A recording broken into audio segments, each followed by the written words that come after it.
Dopo il tragico schianto di sabato lungo la Triestina è scattata una gara di solidarietà a Mirano, dove vive la famiglia coinvolta. Nell'incidente hanno perso la vita papà e figlia di 35 e 12 anni, mentre la moglie 37enne e gli altri due figli di 6 e 7 anni sono ancora ricoverati all'ospedale dell'Angelo a Mestre in gravi condizioni, ma sembra fuori pericolo. In ospedale anche la cuginetta 14enne, così come l'autista dell'autobus. Gara di solidarietà, dicevamo, per aiutare la famiglia di origine moldava, madre e due figli sopravvissuti allo schianto. I fondi possono essere raccolti in Piazza Moro, ma anche al Duomo e nella parrocchia di San Leopoldo, dove sono state predisposte delle cassettine per raccogliere le offerte.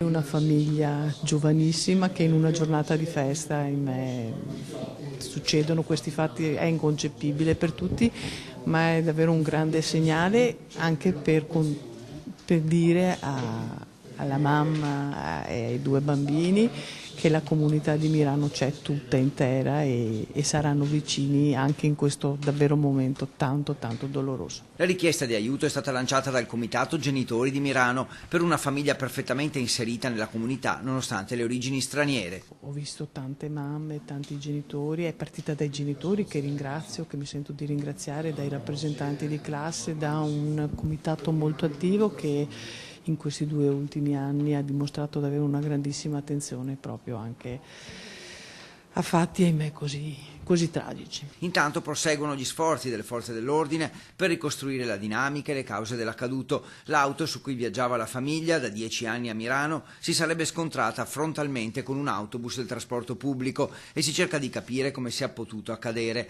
La famiglia aveva trascorso una giornata a Jesolo al mare e stava tornando a casa a Mirano.